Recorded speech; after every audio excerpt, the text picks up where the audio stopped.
Feelings లేవు. నాకు అసలు నువ్వంటే ఇష్టమే లేదు. సో ప్రేమ దొంగే, పెళ్లి దొంగే.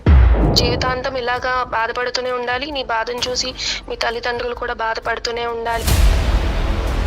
అవి బాధ తట్టుకోలేక నాన్నకు పెరాలసిస్ వచ్చింది, బెడ్ మీద పడిపోయాడు. భార్యాభర్తల సంబంధం అది ఉందా, అది లేదా? నా నోట్తో చెప్పలేదు సార్. లేదండి అస్సలు. ప్రతిరోజు ప్రతి సెకండ్ నాకు ఇలా గుచ్చుతున్నట్లు ఉంటుంది మేడం. వెనక్కి తిరిగి చూసుకుంటే మా అమ్మ నాన్నలతో కలిసి ఉన్నది కూడా ఏం లేదు. ఏ పెళ్లికి ముందు ఈ లిస్ట్ అడగలేకపోయావా? ఏంటంటే విడాకులు తీసుకుని నువ్వు హ్యాపీగా ఉంటే మాకు అదే చాలు అన్నట్టుగా మాట్లాడుతున్నారు వాళ్ళు. దీన్ని సినిమాటిక్గా చేయొద్దు. ఆ పంచాయతీలు అయిపోయినాయి, ఆ ఊరు పెద్దల మధ్యన మాటలు అయిపోయినాయి, కోర్టు దాన్ని క్లోజ్ చేసింది.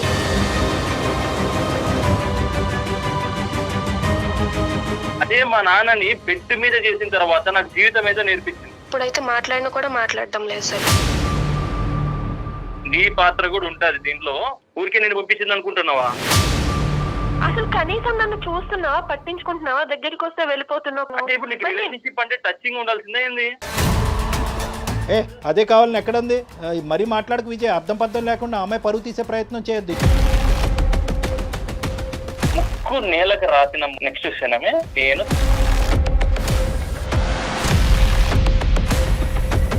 విజయ్ అది ప్రాబ్లం అని నువ్వు అనుకుంటున్నావు, తను అనుకోవట్లేదు. తను ఎందుకు ఇన్వాల్వ్ చేస్తున్నావు అంటోంది. కాదు విజయ్, ఎలా కరెక్ట్ విజయ్? ఎలా కరెక్ట్ విజయ్? ఇది నేను జీర్ణించుకోలేకపోతున్నాను. ఎలా కరెక్ట్ విజయ్? ఈరోజు గీత తల్లిదండ్రులు కడుపును పుట్టడం అనేది పాపమా? తను చేసిన పాపమా?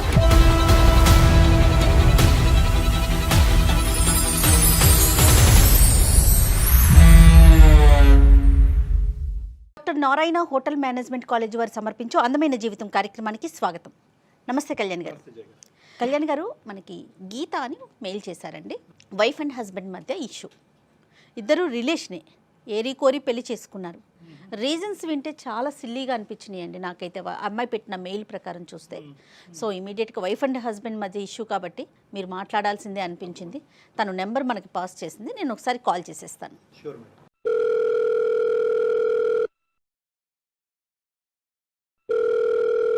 హలో హలో గీతమ్మ. అవునండి, ఎవరు? నేను జయానండి, అందమైన జీవితం ప్రోగ్రామ్ నుంచి కాల్ చేస్తా ఉన్నాను. నమస్తే అమ్మా. నమస్తే అండి. సో నాతో పాటు డాక్టర్ కళ్యాణ్ గారు ఉన్నారు, మీరు మాట్లాడటానికి వీలుగా ఉన్నారా? ఓకే మ్యామ్, మాట్లాడతాను. ఒక్కసారి మాట్లాడండి. డాక్టర్ గారు ఉన్నారు, మీ సమస్య ఏంటో క్లియర్గా చెప్పండి అమ్మా. నమస్తే. నమస్తే గీత. నమస్తే డాక్టర్ గారు. చెప్పమ్మా, చెప్ప. సార్, నాకు పెళ్ళై 1.5 years అవుతుంది. నేను మా మేనమామ కొడుకు మా బావ విజయ్ని పెళ్లి చేసుకున్నాను సార్. నేను బావ చిన్నగా ఉన్నప్పుడే మా మామయ్యకి అండ్ మా అమ్మ వాళ్ళకి ఒక ప్రాపర్టీ విషయంలో చాలా గొడవలే అయ్యాయి సార్. సార్ అంటే అది అమ్మ వాళ్ళు మామయ్యను అండ్ మామయ్య వాళ్ళ అమ్మను చాలా మాటలు అనుకున్నారు. ఈ ప్రాపర్టీ విషయంలో పెద్ద మనుషులు కూడా మాట్లాడారు, కానీ అది మాత్రం తేలలేదు అప్పుడు. అండ్ వీళ్ళ ప్రాపర్టీ విషయం కోసం పోలీసులు, స్టేషన్లు, కాంప్రమైజ్లు అని చాలానే జరిగాయి సార్ ఈ మధ్యలో. అప్పటి నుండి ఇంకా గొడవలు ఎక్కువ అవ్వడం, కోర్టుల వరకు వెళ్ళడం, ఇలా అంతా జరిగింది సార్. ఆఖరికి ఆ ప్రాపర్టీ కూడా మా అమ్మ వాళ్ళకే వచ్చింది. ఆ ప్రాపర్టీ కూడా మా అమ్మ నాన్నలు మా బావకి కట్నం కింద రాసి ఇచ్చేశారు మా పెళ్ళయిన తర్వాత. 15 సంవత్సరాల నుండి అమ్మ వాళ్ళకి మావయ్య వాళ్ళకి మధ్యలో మాటలు అవి ఏమీ లేవు సార్. పెళ్లి చేసుకున్న తర్వాత నుండి 1.5 year నుండి చూస్తున్నా, బట్ కలవట్లేదు, మాట్లాడడం లేదు. ఏదో ఒక బొమ్మని చూసినట్టు, ఏదో ఒక వస్తువుని చూసినట్టు చూస్తున్నారు తప్ప అసలు పట్టించుకోవడం కూడా లేదు. కానీ విజయే వెంటబడి నిన్ను చేసుకున్నాడమ్మా. అవునండి, మనం కలిస్తే వాళ్ళ గొడవలన్నీ పోతాయి, కుటుంబం అంతా ఒకటవుతుంది అని ఒప్పించి మరీ పెళ్లి చేసుకున్నారు. అదే వాళ్ళ సైడే వాళ్ళే ముందుకొచ్చారు. తనే ముందుకొచ్చాడు. ఇప్పుడు ఏంటంటే మా పెళ్లి అయితే వాళ్ళు కలుస్తారు అన్న ఉద్దేశంతో పెళ్లి చేసుకున్నాము. మరి పెళ్లి తర్వాత కలిసారమ్మా? కలిసారండి. కాదమ్మా గీత, ఇది ఒక చిన్న డెలికేట్ ఇష్యూ కదా. 2 కుటుంబాలు కలుస్తాయని చెప్పి అప్పటి వరకు మాట్లాడుకొని మీరిద్దరూ ఏ విధంగా ఇష్టపడ్డారు? అంటే నీకంటూ ఒక ఒపీనియన్ ఉంటుంది కదా, అంటే చాలా గొడవలు వేస్తాయి, పోలీస్ స్టేషన్లు, కోర్టుల వరకు, అవమానాల వరకు వెళ్ళుంటాయి కదా. మరి అవన్నీ పక్కన పెట్టేసి ఈ రాత్రి మర్చిపోయి పెళ్లిపేటల మీద కూర్చుని పెళ్లి చేసుకునేంత ఈజీయా అది? నాకు మా బావ విజయ్ అంటే నాకు చాలా ఇష్టం సార్. నేను పెళ్లి చేసుకుంటే బావని చేసుకుంటా అనుకునేదాన్ని. అలాగే విడిపోయిన మా ఫ్యామిలీలు 2 కూడా కలుస్తాయి. 15 ఇయర్స్‌గా గొడవ పడుతున్నారు కానీ మా పెళ్లితో అయినా కలుస్తారు అన్న ఉద్దేశంతో మేము ఇలా పెళ్లి చేసుకున్నాం సార్. తర్వాత ప్రయాణం ఎలా జరిగిందన్న? పెళ్ళయిన తర్వాతే తెలిసింది తనేంటంటే మా వాళ్ళ మీద రివెంజ్ కోసమే పెళ్లి చేసుకున్నారు అన్నట్టుగా తెలిసింది. అదే ఏంటి ఇలా ఏంటి అని అడిగితే, అవును నేను రివెంజ్ కోసమే చేసుకున్నాను, నువ్వంటే అసలు ఇష్టమే లేదు అన్నట్టుగా మాట్లాడుతున్నారు ఇప్పుడు. ఏ స్థాయి వరకు గొడవలు అయినాయి, దానివల్ల ఎంత అవమానం విజయ్కి జరిగింది, విజయ్కి కానీ తన కుటుంబానికి, దానివల్ల ఇప్పుడు ప్రతీకారం అనే మాట వస్తుంది. అంటే ఏదైనా కూడా ప్రతీకారం తీసుకోవటం అనేది తప్పు మాటే, కానీ గొడవ ఏ స్థాయి వరకు వెళ్ళింది అనేది వివరాలు ఉన్నాయి నీ దగ్గర? వాళ్ళు కోర్టుల దాకా వెళ్ళి కంప్లైంట్స్ ఇచ్చి మధ్యవర్తి మధ్యలో పెట్టడము, ఆ టైంలో కూడా పోలీసులు అది ఇంటికి రావడం. ఓ ఓకే ఓకే. ఇంకా మా అమ్మ వాళ్ళు అనకూడని మాటలు చాలానే అన్నారు మావయ్య వాళ్ళని. అవన్నీ విని తట్టుకోలేక మావయ్య గారికి కూడా పెరాలసిస్ అవి వచ్చాయి. ఈ విపరీతమైన సంఘటనలు జరిగి ఎంతకాలం అయింది? ఇంకా అంత పదిలంగా ఉన్నాయా అబ్బాయి మనసులో? అంటే ఎప్పుడు జరిగింది ఇది? ఒక 10 years బ్యాక్ అయ్యింది సార్ ఇవన్నీ. అంటే తను కూడా ఇంటికి రావడం, ఈ గొడవల్లో ఇన్వాల్వ్ అవ్వడం, అంటే వాళ్ళ డాడీకి ఇలా అయిన తర్వాత కోర్టుల చుట్టూ తను కూడా తిరగడం, ఇలా అంతా జరగడం వల్ల తను ఇంకా బాగా గుర్తుపెట్టుకున్నాడు. అండర్స్టూడ్. అయితే మరి అది ఏ మాత్రం నీకు కొద్దిగా కూడా కించంతు కూడా కనిపించలేదమ్మా? అంటే అతని మనసులో ఇది ఎక్కడన్నా దాగుందేమో అని చెప్పి ఆ థాట్ రాలేదా నీకు? లేదండి, తను మాట్లాడే మాటలు అవన్నీ విన్నాక నాకు ఏమనిపించిందంటే తను ఇంకా మేము కుటుంబాలు కలవాలి అని అనుకున్నారు అన్నట్టుగా అనిపించింది తన మాటలన్నీ సాఫ్ట్ గా ఆలోచించింది. ముందు అంటే కొంచెం బానే ఉన్నాము. ఏంటంటే ఒక 1 month 2 months ఏంటంటే కొంచెం బానే మాట్లాడేవాళ్ళు. అంటే పెళ్ళయిన తర్వాత కొంచెం చుట్టాలు అది ఉంటారు కాబట్టి కొంచెం బానే మాట్లాడారు. బట్ ఏంటంటే తర్వాత ఆయన మొత్తం చేంజ్ అయిపోయారు. అసలు ఎందుకు ఇలా చేస్తున్నారు, అసలు ఏమైంది, అసలు ఏం చెప్పకుండా కొంచెం మారుకుంటూ వచ్చారు. గట్టిగా అడిగేసరికి ఇప్పుడు చెప్తున్నారు ఏంటంటే, నేను మీ అమ్మ వాళ్ళ మీద రివెంజ్ కోసమే నేను పెళ్లి చేసుకున్నాను తప్ప నాకు అసలు నువ్వంటే ఇష్టమే లేదు అని చెప్పి. మీ ఇద్దరి మధ్యన ఎలా ఉందమ్మా రిలేషన్షిప్? ఎలా ఉంది? అంటే ఫిజికల్ భార్యాభర్తల సంబంధం అది ఉందా, అది లేదా? లేదండి, అసలు నన్ను ముట్టుకోవడం లేదు ఆయన. కనిపిస్తే చాలు పక్కకి వెళ్ళిపోతున్నారు. పెళ్ళైనప్పటి నుంచి ఇప్పటి వరకు అసలు మీ ఇద్దరి మధ్యన ఆ ఫిజికల్ ఆస్పెక్ట్ లేదా? లేదండి, అసలు. దగ్గరికి వెళ్ళినా కూడా నన్ను ముట్టుకోకు, నా దగ్గర నుండి వెళ్ళిపో అని అసహించుకుంటున్నాడు. నాతో కనీసం ఇప్పుడైతే మాట్లాడినా కూడా మాట్లాడడం లేదు సార్. పగ తీర్చుకోవటానికి ఇదంతా ఆడుతున్నటువంటి ఇది అన్నది నీకు ఎప్పుడు అర్థమైంది? నువ్వు బాగా టెన్షన్లో ఉన్నావు. అంటే ఎలా తెలిసింది అంటే ఒక్కొక్క రోజు ఒక్కొక్కలా బిహేవ్ చేస్తున్నారు. నాకు ఫస్ట్ లో అర్థం కాలేదు. Unpredictable behaviour. చెప్పమ్మా. ఫస్ట్ లో అర్థం కాలేదు అసలు ఏం మాట్లాడుతున్నారు, ఏంటి, ఎందుకు ఇలా ఉంటున్నారు అనేది అర్థం కాల. మేబీ చాలా రోజుల తర్వాత కలిసారు కదా పేరెంట్స్ ని, ఏమన్నా కొంచెం గుర్తొచ్చాయా ఏంటి అన్న ఒపీనియన్ లో నేను ఉన్నాను. కానీ ఆయన మొత్తానికి దీని మీదే ఇదే గుర్తు పెట్టుకుని పెళ్లి చేసుకున్నారు అన్న విషయం నేను అసలు తెలుసుకోలేకపోయా. రోజుకి కొంచెం గొడవలు అవ్వడం వల్ల అది కొంచెం తెలుస్తుంది అసలు ఎందుకు ఇలా ఉంటున్నారు ఏంటి అని అడగడం వల్ల కొంచెంగా చెప్తున్నారు ఆయన, నేను ఎలాగే ఎందుకోసమే చేసుకున్నాను, మీ వాళ్ళ మీద రివెంజ్ తీసుకోవడం. మావయ్య అత్తయ్య ఎలా ఉన్నారు గీత? వాళ్ళు నీతో ఎలా ఉంటారు? వాళ్ళు మొత్తం నాకే సపోర్ట్ చేస్తున్నారండి. వాళ్ళ మనసులో ఏం బాధ లేదమ్మా? గతం జరిగినటువంటి గొడవలు, ఆ బాధ ఇప్పుడు మీ ఆయన పెట్టుకున్నంత ఇదిగా వాళ్ళు పెట్టుకోలేదా?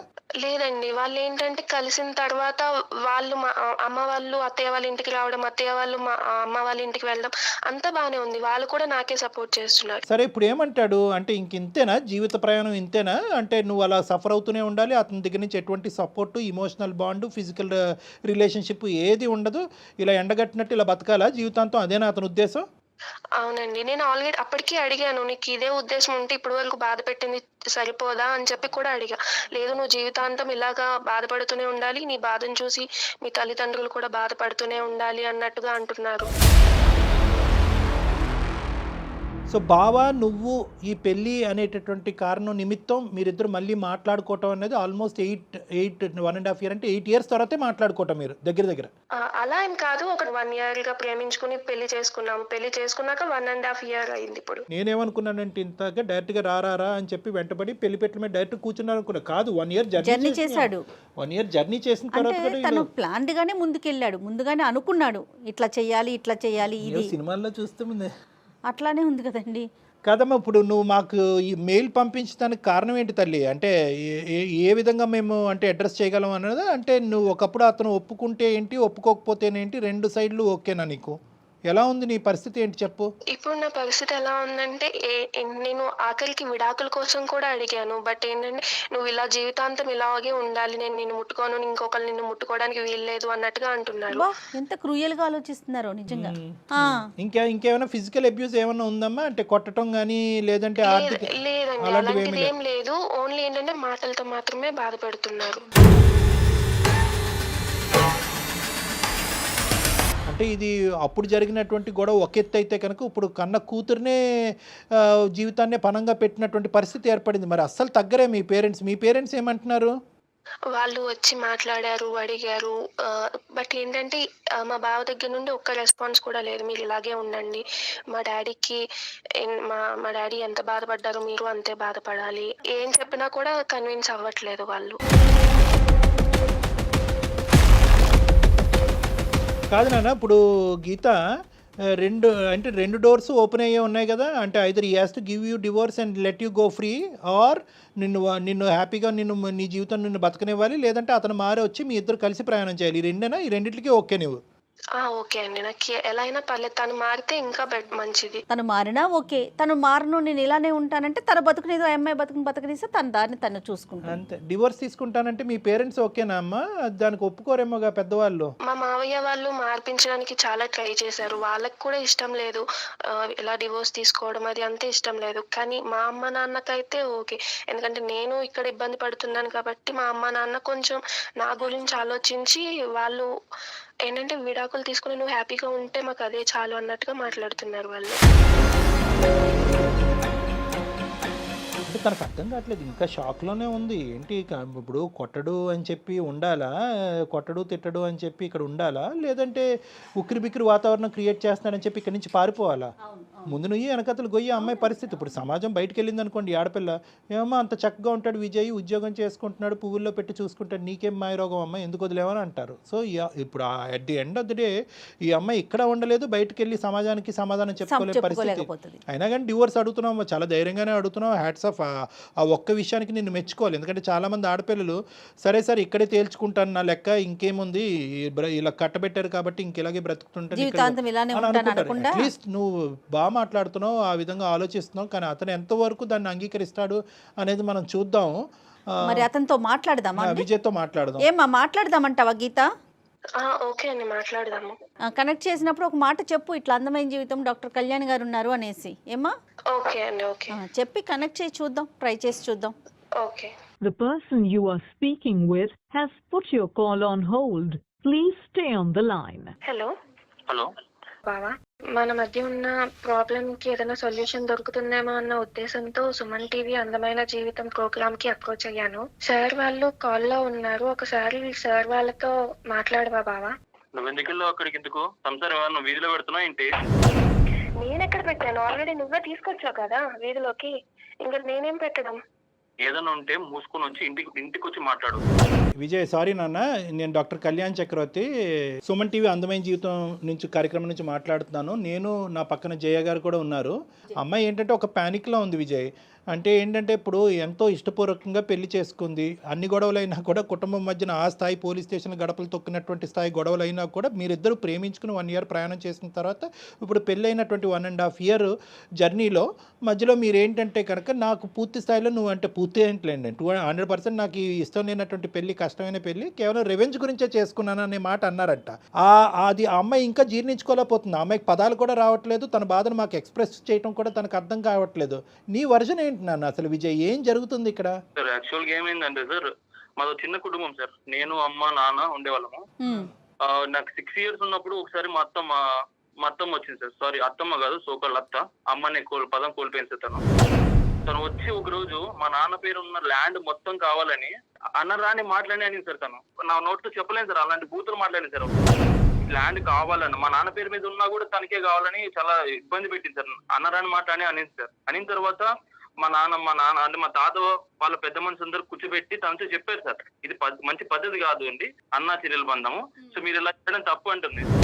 పెద్ద మనుషులు కూర్చోబెట్టిన పంచాయతీలు చేశాం సార్ మేడం. గ్రామంలో మొత్తం వాళ్ళంతా పెద్ద మనుషులతో చేయించాం. ఓకే ఓకే, అన్ని ప్రయత్నం చేశారు. ఇక కాంప్రమైజ్ అవ్వట్లేదు మేడం. ఎలా అయినా తనకి ఆ ల్యాండ్ కావాలని అలా కూర్చొనే ఉంది తను. అదేలే విజయ్. ప్రతిరోజు మేడం మా అమ్మ నమ్ముతారు నమ్మరు మీరు, ప్రతిరోజు ఏడ్చింది మేడం.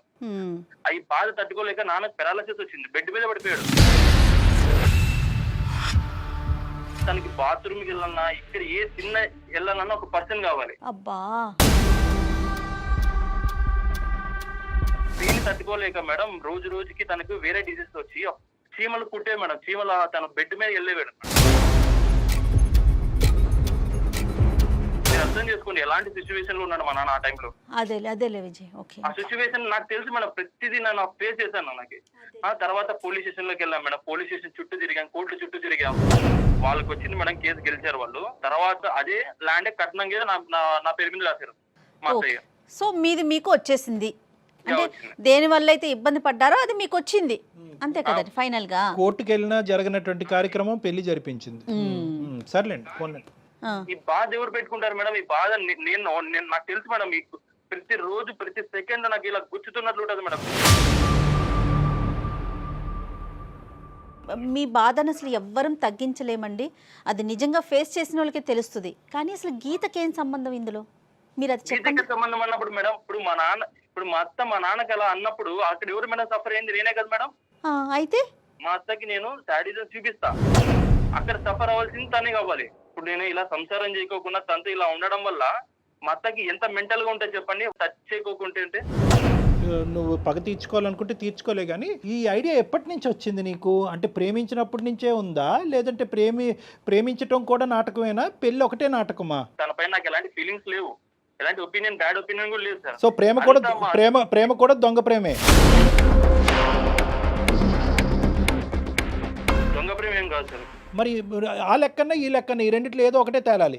నీ ప్రేమ దొంగదా, లేదంటే పెళ్ళి ఒకటే దొంగ? నువ్వు వాస్తవానికి ప్రేమించినప్పుడు నీకు ఈ పగ తీర్చుకోవాలనేటువంటి ఆలోచన అప్పుడు రాలేదు. పెళ్లి చేసుకున్న తర్వాత బహుశా నువ్వు ఏం చూసావో ఏం విన్నావో నాకు తెలియదు, కానీ పగ అనేటటువంటి ఆలోచన అప్పుడు వచ్చిందా? ప్రేమించుతున్నప్పుడే, మీరిద్దరు కలిసి ప్రయాణం చేస్తున్నప్పుడే అప్పుడే వచ్చిందా? నేను చిన్నప్పుడే అనుకున్నా సార్, ఎలా అయినా మా అత్త మీద ప్రతీకారం తీర్చుకోవాలనుకున్నా. సో ప్రేమ దొంగే, పెళ్లి దొంగే. 1.5 year బట్టి మోసం చేస్తున్నావు, ఎండగడుతున్నావు అనుకున్నా, కానీ ఇది 1.5 years ప్లస్ 1 year అనమాట. అంటే 2.5 years బట్టి ఆ అమ్మాయికి చుక్కలు చూపెడుతున్నావు నువ్వు, అంతే కదా విజయ్? ఏం సాధిద్దామని విజయ్?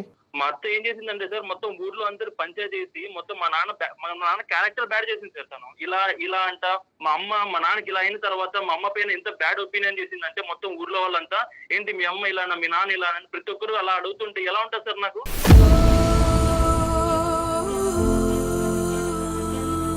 మా అత్త ఎలాగైనా మా నాన్నకు, మా అమ్మకు, నాకు క్షమాపణ చెప్పాలి. క్షమాపణ ఇన్ ద సెన్స్, తను మా ఇంటికి వచ్చి మా రిలేటివ్స్ అందరి ముందర నా కాలు, మా అమ్మ మా నాన్న కాలు పట్టుకొని ముక్కుకు నేలకు రాసిన తర్వాత నెక్స్ట్ సెకండ్ డే నేను సంసారం చేస్తాను. ఇంకేమైనా ఉన్నాయి లిస్ట్ లో?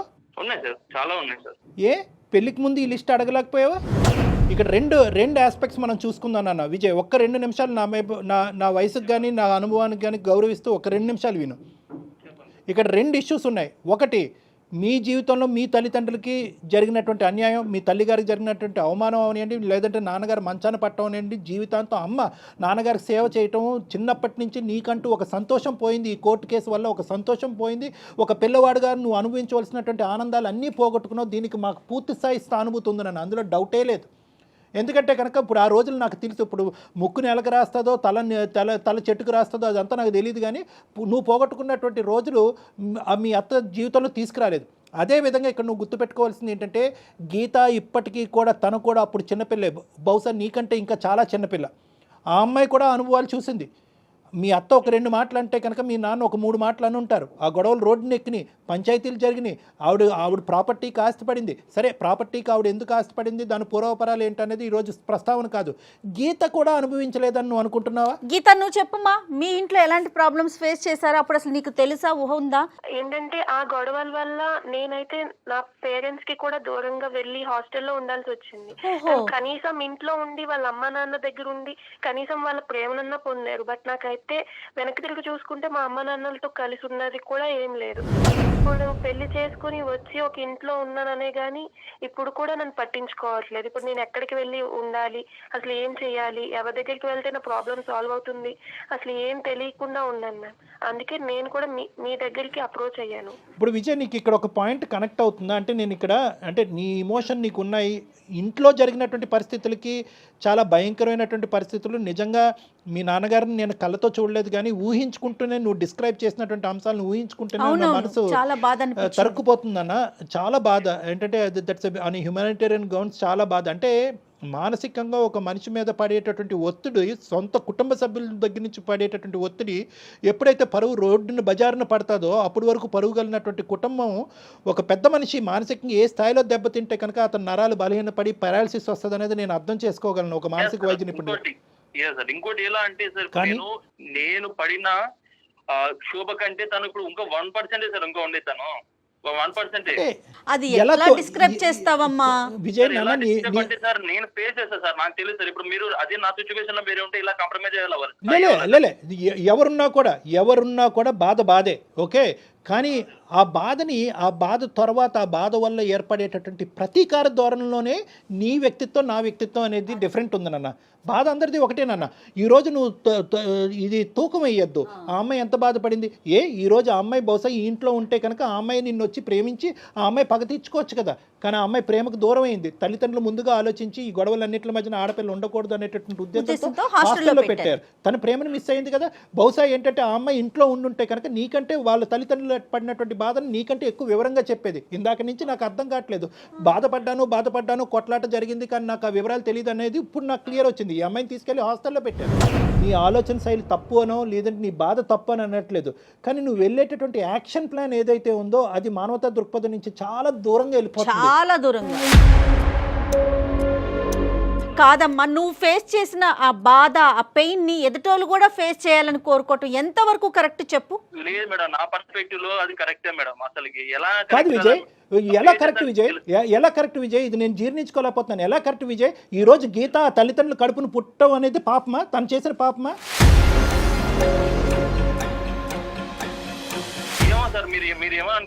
అలా కాదు నాన్న, ఇది వాళ్ళ తల్లి ఒక న్యాయబద్ధమైనటువంటి పోరాటం చేయటం వల్లే కదా కోర్టు ఆస్తి తీసుకెళ్లి మీ అత్తగారికి ఇచ్చింది.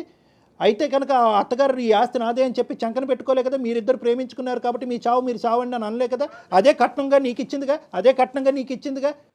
ఇప్పుడు ఇచ్చింది సార్. కాదు సార్, ఇప్పుడు అదంతా ఆ ప్రాబ్లమ్స్ అన్ని ఫేస్ చేసిన తర్వాత కూతుర్ని ఇచ్చేసి ఆ ప్రాబ్లమ్స్ మర్చిపోండి ఎలా మర్చిపోతాం సార్? నువ్వు మర్చిపోగలవా లేదా అనేటటువంటి కాన్సెప్ట్ కాదు నేను అనట్లేదు.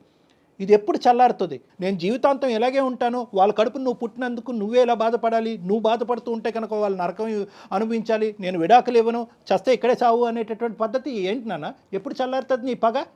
అసలు నీ పగ అనేటటువంటి దానికి మీనింగ్ ఉందా? మా నాన్న బైక్ ఎక్కి నేను ఇది ప్రపంచం చూశాను సార్. అదే మా నాన్నని బెడ్ మీద చేసిన తర్వాత నాకు జీవితం ఏదో నేర్పించింది.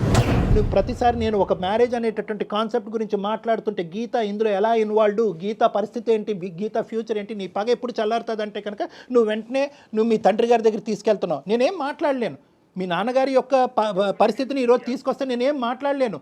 ఆ గొడవలు అలా అయినాయి, ఆ మానసిక ఒత్తిడి అతనికి గురయ్యారు, దానికి సానుభూతి చూపెట్టడం తప్ప మీ నాన్నగారి యొక్క పరిస్థితిని నేను మార్చలేను, భగవంతుడు మార్చలేడు, ఎవరు చేయలేరు ఇది. కానీ దానికి ఇలా చిక్కుముడిగా ఒకదానికొకటి కలుపుకుంటూ పోతూ గీత మీద పగ తీర్చుకుంటూ మీ అత్త మీద పగ తీర్చుకుంటూ ఎప్పటికి ఎండ్ అవుతుంది? ఈ ఎండ్ పాయింట్ ఏంటి? నీ కడుపు ఎప్పుడు చల్లారుతుంది?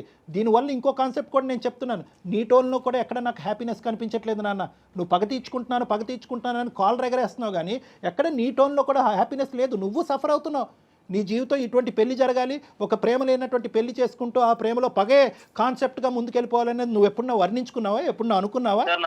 సార్ నా లైఫ్ అయినా పర్లేదు సార్, నాకు లైఫ్ అయినా పర్లేదు, తను మాత్రం అలా అవ్వాల్సిందే సార్. నాకు నాకు 100% పెడితే తను 200% మా అత్త సఫర్ అవ్వాలి. అయ్యేంత వరకు నా లైఫ్ ఏమైనా పర్లేదు సార్. నాకు ఇప్పుడు వేరే వాళ్ళు నువ్వు మా అమ్మని సఫర్ అయ్యేలాగా చెయ్యి, నేనేం కాదన్ను. బట్ మధ్యలో నన్ను ఎందుకు లాగుతున్నావు? అసలు నాకు అసలు తెలియని విషయాల్లోకి నన్ను లాగి నన్ను ఇన్వాల్వ్ చేసి చెప్పు అసలు నన్నెందుకు లాగుతున్నావు మధ్యలోకి? నేను ఏం చేశానని చెప్పు. నీ పాత్ర కూడా ఉంటది దీంట్లో. ఊరికే నిన్ను ఊరికే పంపించదు, ఏదో చేసే ఉంటది. ఊరికే నేను పంపించింది అనుకుంటున్నావా? నాన్న టార్చర్ చేసేటటువంటిది అయితే కనుక 1.5 సంవత్సరాల పాటు ఎండగట్టి జీవితాన్ని రోడ్డుకి ఇడిసినప్పుడు తన కొన్న కూతుర్ని ఒకే ఒక కూతురు జీవితాన్ని ఇలా చేసినప్పుడు ఈ పాటికి ఇప్పుడు వరకు చేతులకి ఇలా కట్టుకుని కూర్చుంటది అనుకున్నావా? మీ అత్త ఒకదానికి నువ్వే క్రియేట్ చేసుకుంటున్నావు, అల్లుకుంటున్నావు. ఈఎంఐ పాత్ర ఉందంటావేందయ్యా బాబు? అసలు నీకేమైనా కాన్సెప్ట్ ఉందా? నీకేమైనా అర్థం అవుతుంది? ఈఎంఐ పాత్ర ఏంటి? పుట్టెరిగి ఈఎంఐ హాస్టల్లో కూర్చుంది, ఇప్పుడు ఈఎంఐ పగ తీర్చుకుంటుందని అనుకుంటున్నావా? ఏమన్నా వాళ్ళు డైలీ మాట్లాడతారు సార్. డైలీ వాళ్ళ అమ్మ ఫోన్ చేస్తుంది, ఫోన్ చేసి ఏదో చెప్తుంటది సార్. ఎక్కడ సావాలి కూతురు? ఎక్కడ సావాలి? తన కడుపు ఇప్పి మాట్లాడుకుని తన కష్టాన్ని చెప్పుకోవటం కూడా పాపమేనా? నువ్వు మాట్లాడవు సార్. వాళ్ళ అమ్మ క్యారెక్టర్ మామూలు కాదు సార్. ఎలా అయినా మమ్మల్ని ఇబ్బంది పెట్టడానికే చూస్తారు వాళ్ళు. సో వాళ్ళు తను అలా చేసే ఉంటది సార్, పక్కా చేసే ఉంటది, చేస్తుంది కూడా. కానీ ఇప్పుడు ఇబ్బంది పెట్టేది మిమ్మల్ని కాదు కదా, మీరే నన్ను ఇబ్బంది పెడుతున్నారు కదా. అదే మా అమ్మ ఏదో చేసేది అయితే కనుక నేను కదా నిన్ను బాధపెట్టాలి. అంతే కదా, కరెక్ట్. కాదమ్మా, పెళ్లి చేసుకొని మనం ఇద్దరు పెళ్లి చేసుకున్నాం కదా, ప్రాబ్లమ్స్ కూడా షేర్ చేసుకో. అసలు కనీసం నన్ను చూస్తున్నావా, పట్టించుకుంటున్నావా? దగ్గరికి వస్తే వెళ్ళిపోతున్నావు పక్కకి. నాకు అవసరం లేదు. ఇప్పుడు నీకు రిలేషన్షిప్ అంటే టచింగ్ ఉండాల్సిందే ఏంది?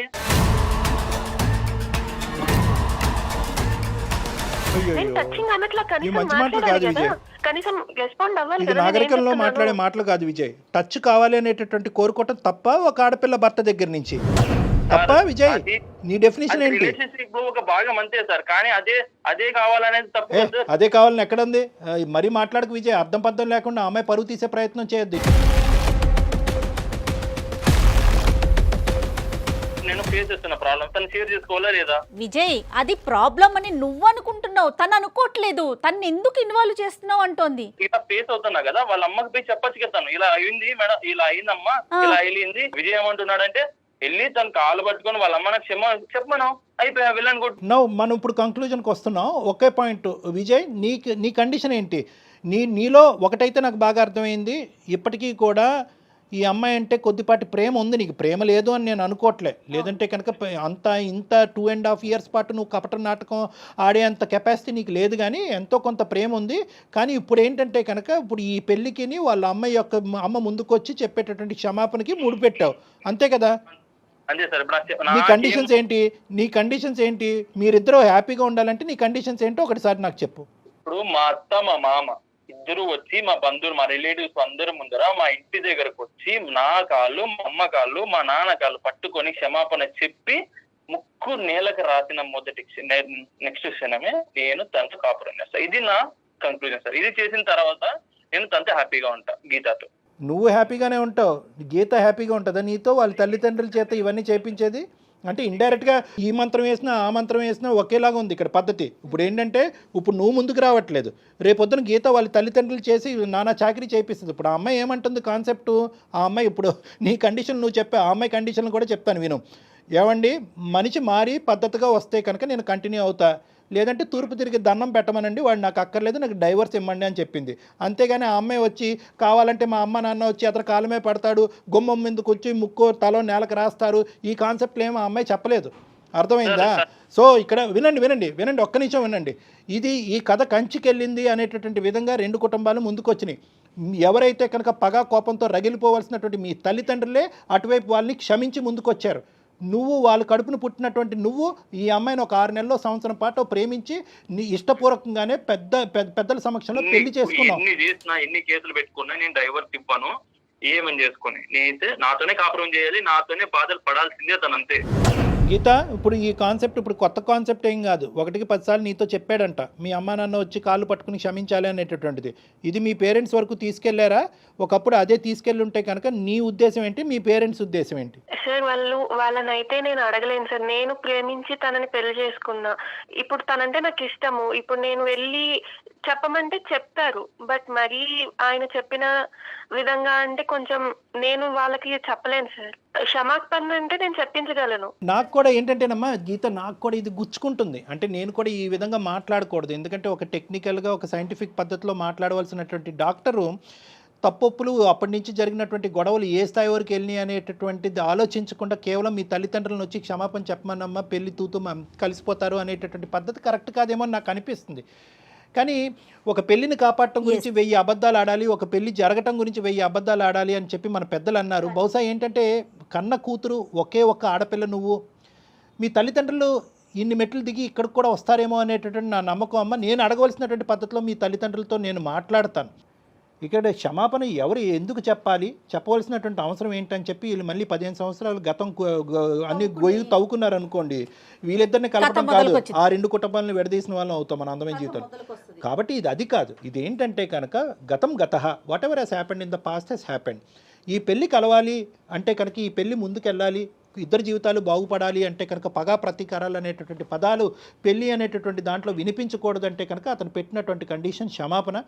అందులో చెప్పడానికి వాళ్ళు వెనకాడరు. ఎందుకంటే కూతురు జీవితం కాపాడటం గురించి ఒక క్షమాపణ అనేటటువంటిది అడగటానికి, మనస్ఫూర్తయిన క్షమాపణ అడగటానికి వాళ్ళు వెనకాడరు అనేటటువంటి ఆలోచన. ఒప్పుకున్నప్పుడే వాళ్ళు రెడీ అండి. పెళ్లికి ఒప్పుకోవటం కాదు మేడం, 15 సంవత్సరాల పాటు ఒక ప్లాట్ ఒక ల్యాండ్ గురించి ఫైట్ చేసింది ఆ అమ్మాయి, ఇలా ఇచ్చేసింది వెంటనే. ఎందుకు కూతురు జీవితం, అరే నేను ఎందుకు ఫైట్ చేశాను నాకు అర్థం కాలేదు, కోర్టు నాకు ఎందుకు ఇచ్చింది నాకు అర్థం కాలేదు, నా కూతురు కంటే మించింది ఒక ఆస్తి ఏమీ లేదని చెప్పి ఆస్తి వెనక్కి ఇచ్చేసి, అది విజయ్ అర్థం చేసుకోవాలి. ప్రైమరీ పాయింట్ లేదు, నాకు ఆస్తి కావాలి ప్లస్ క్షమాపణ కావాలి, కూతురు కావాలి, అయినా కానీ నేను పగ తీర్చుకుంటానంటే ఆయన చచ్చినట్టు నా దగ్గరే పడి ఉండాలి, నేను వదలను అంటున్నావు నువ్వు. అసలు ఒకటే విజయ్ సరే, నేను కూడా ఇన్ని మెట్లు దిగి అదే లేదమ్మా వాళ్ళు ఎందుకు క్షమాపణ చెప్తారు, గతం గొడవలే అని నేను ఇప్పుడు అంటే కనుక ఈ క్షణాన్ని మీరు ఇద్దరు విడిపోతారు లేదా ఇదే ఊబిలో ఆ అమ్మాయి జీవితాంతం ఇలాగే ఉండాలి, నువ్వే పగా ప్రతీకారం అనుకుంటూ నువ్వేమో వచ్చి మరి నీ ఉడుకు రక్తం ఏ రక్తం నాకు తెలియదు కానీ ఇలాగే కంటిన్యూ అవుతావు, నీ జీవితం నాశనం, ఆ అమ్మాయి జీవితం నాశనం, అందమైన జీవితం మీ ఇద్దరికి ఏం చేయనట్టు అయిపోతుంది. కాబట్టి నేనేంటంటే ఆ కాన్సెప్ట్స్ అన్ని తీసి పక్కన పెట్టేసి ఒక కన్న కూతురు కన్నటువంటి ఒక తల్లిగా ఆ పెళ్లిని కాపాడటం గురించి ఆవిడ సారీ చెప్పడానికి రెడీ చేపిస్తాను అనే బాధ్యత నేను తీసుకుంటున్నాను. కానీ నువ్వు దీన్ని పెద్ద సినిమాటిక్గా చేయొద్దు ప్లీజ్ విజయ్, దీన్ని సినిమాటిక్గా చేయొద్దు. ఆ పంచాయతీలు అయిపోయినాయి, ఆ ఊరు పెద్దల మధ్యన మాటలు అయిపోయినాయి, కోర్టు దాన్ని క్లోజ్ చేసింది, ఆస్తి ఒకరికి చెందాలనుకుంది, ఆస్తి నాకు వద్దు నా కూతురికి మించింది కాదని చెప్పి అదే ఆస్తి మీ చంకం చేరింది ఈరోజు. ఇటువంటి పరిస్థితుల్లో నువ్వు ఒక మెట్టు దిగాలి. క్షమాపణ అంటే ఆవిడ చెప్పిస్తాను, కాదు సార్ మీరు చెప్పింది ఇప్పుడు నాకు బాగా అర్థమైంది, తల్లి తర్వాత తల్లి లాంటిది మా అత్త, నాకు ఆ క్షమాపణ కూడా అక్కర్లేదు అనే పెద్ద మనసుతో నువ్వు ముందుకు వస్తావా, ఐఎమ్ వెరీ హ్యాపీ. కాదు క్షమాపణే నన్ను చల్లారుస్తుంది అనుకుంటే కనుక ఆ క్షమాపణ వాళ్ళ చేతి చెప్పించడానికి నేను రెడీగా ఉన్నాను. సార్ ఇప్పుడు మీరు ఇంత టైం తీసుకొని మా రిలేషన్షిప్ లో ఇంత మంచిగా చెప్పారు సార్. నాకు రియల్ గా చెప్తున్నా, ఏదో ఇప్పుడు చాలా అంటే మా నాన్నే నాకు ఇలా చెప్తున్నారు అంటే మా ఫ్యామిలీ మెంబర్ గా మీరు ఇలా చెప్తున్నారు సార్. రియల్ గా ఓకే సార్, మీరు చెప్పిన దానికి నేను కాంప్రమైజ్ అవుతాను. కాంప్రమైజ్ విత్ క్షమాపణ, వితౌట్ క్షమాపణ? మీరు చెప్పిందని నాకు అర్థమవుతుంది సార్, ఎక్కడో తప్పు నాది కూడా ఉంది సార్. ఎందుకంటే గీత నేను ఇంత బాధ పెట్టాను, బట్ ఓకే నేను తన్ని చాలా చాలా ప్రేమగా చూసుకుందాం అనుకుంటున్నాను సార్. కానీ అర్థమైందమ్మా, అది అర్థం కాబట్టే మాకు కూడా విజయ్ సింపుల్ తెలుసా, సింపుల్ లాజిక్. అసలు అందమైన జీవితం డాక్టర్ కళ్యాణ్ చక్రవర్తి, జయ కూడా ఇక్కడ అక్కర్లేదు, ఏమీ లేదు. నీ మనసు ఇలా రగిలిపోతుంది అనేటటువంటిది ఓపెన్ హార్టెడ్గా నువ్వు ఎవరితో డిస్కస్ చేయకపోవడం అనేది ప్రధానమైన సమస్య. ఎవరు కూడా నీ లోపల రగిలిపోతున్నటువంటి అంశం, ఒరే ఒక అనవసరమైనటువంటి అంశం, ఒక గతానికి సంబంధించినటువంటి అంశం, అది వదిలేసారా, పగలు ప్రతీకారాలన్నీ తీసి పక్కన పెట్టి కలిసి ప్రయాణం చేయటం, జీవితాన్ని అందరూ సుఖమయం చేసుకుందాం, కలిసి ఉంటే కలదు సుఖం అనే ఒక్క పదం ఎవరైనా కానీ నాలాంటి పెద్ద మనిషి ఎవరైనా నీ మనసులో పెట్టుంటే కనుక ఈ 1.5 year కూడా వేస్ట్ అయ్యి ఉండదు. నిజంగా నీ భార్య దేవత నాన్న. ఎందుకు అంటే కనుక ఆ అమ్మాయి మొత్తం చెప్పినటువంటి దాంట్లో కేవలం వణికిపోతూ భయపడుతూ ఏడుస్తూ మాట్లాడిందే కానీ ఎక్కడ కూడా నా భర్త శాడిస్టానో, లేదంటే నా భర్త పనికిరాని వాడనో, లేదంటే పగ తీర్చుకుంటున్నాడు, గతానికి సంబంధించినటువంటి పగ తీర్చుకుంటున్నాడు అనేది చెప్పిందే కానీ నువ్వు ఒక శాడిస్టానో ఒక భయంకరమైన డిస్క్రిప్షన్ ఎక్కడ ఇవ్వలేదు నీ గురించి. ఓపిక పట్టింది, వాళ్ళ తల్లికి చెప్పిందే కానీ ఎక్కడా కూడా ఈ గొడవలు పెరిగేటటువంటి విధంగా వాళ్ళ తల్లి వచ్చి మీ జీవితాల్లో ఇన్వాల్వ్ అవ్వకుండా అక్కడ కూడా జాగ్రత్త పడింది. అన్ని విధాలుగా జాగ్రత్త పడినటువంటి ఒక గొప్ప స్త్రీ నన్ను నీ భార్య, అది ఎప్పటికీ నువ్వు అర్థం చేసుకోవాలి. అవును సార్, డెఫినెట్ గా నేను యాక్సెప్ట్ చేస్తాను సార్ దీన్ని. కానీ వాళ్ళతో ఒక్కసారి చెప్పాను సార్, మా ఫ్యామిలీ వాళ్ళకి అంతే. మా అమ్మకి మా నాన్నకి మా అత్త ఒక్కసారి చెప్పానండి. ఏమో మనకు తెలియదు, ఈ పాటికే చెప్పేసుకున్నారేమో, వాళ్ళు అంత హ్యాపీగా మాట్లాడుకుంటున్నారంటే. సరే, నీ కోరిక మేరకు నేను ఒక్కసారి ఇరువైపుల తల్లిదండ్రులతో ఒకసారి మాట్లాడతాను. వాళ్ళందరూ కూర్చుని నీతో పాటు మాట్లాడతారు. వాళ్ళందరి మధ్యన ఎటువంటి విద్వేషాలు వైషమ్యాలు లేవు అని చెప్పి క్లియర్ కట్గా నీకు చెప్తారు. అప్పుడు నీ మనసు అప్పుడు చల్లబడుతుంది, మీరు హ్యాపీగా ప్రయాణం చేస్తారు. ఓకేనా? నేను టేకప్ చేస్తానులే, నేను మాట్లాడతాను. ఇరువైపుల తల్లిదండ్రులతో నేను మాట్లాడతాను. ఓకే అమ్మా. విజయ్, ఎప్పుడు జరిగిపోయిన చెడుని వదిలేయాలమ్మా, దాంట్లోంచి మంచిని తీసుకునే ముందుకెళ్ళాలి. అదే కదా జీవితం. చూడు, ఒక ఆడపిల్ల నీకోసం ఎంత బాధపడతా ఉంది. దయచేసి ఆలోచించి ఒక్కసారి మనం కౌన్సిలింగ్లో కూర్చుందాం. నువ్వు, మీ పేరెంట్స్, అట్లానే మన గీత వాళ్ళ పేరెంట్స్ అందరూ కలిసి ఒక్క సెషన్ ఒక్కసారి కళ్యాణ్ గారిని మీట్ అవ్వండి. దాని తర్వాత మనం ముందుకెళ్దాం. ఏమ్మా? Right Vijay, all the best అమ్మా, హ్యాపీగా ఉండండి. గీత, థ్యాంక్ యూ మా. Thank you ma'am. Kalyan garu, ఇంత ఫాస్ట్గా తను రియలైజ్ అవుతాడు అనుకోలే. అతని లోపల ఈ యాంగిల్ అలాగ అతన్ని ముంచేసి అలా ముందుకు తీసుకెళ్ళండి. తీసుకోరా, పగ తీర్చుకోరా అని అంతరాత్మ ఏమని చెప్తుందంటే, పగ తీర్చుకో అని చెప్తుందే కానీ ఇటువైపు ఒక కనికరంతో చూడాలి, నా భార్యని చూడాలి, ప్రేమించినటువంటి ఒక ఆడపిల్లని, ఎటువంటి సంబంధం లేనటువంటి ఒక ఆడపిల్లని. నేను ఇందాక ఒక మాట అన్నాను కదా, ఆ తల్లిదండ్రులు కడుపును పుట్టడమే ఈ అమ్మాయి చేసుకున్న శాపమానం. సో ఇదన్నీ కూడా, ఇవన్నీ రియలైజేషన్ పాయింట్స్. ఇవేం చేసినాయి అంటే కనుక స్లోగా ఆ పగ అనే తెర్ర తీసేసి అతనికి రియలైజ్ చేసినట్టుగా చేసినాయి. ఇక్కడ నా స్థానం అక్కర్లేదు మేడం.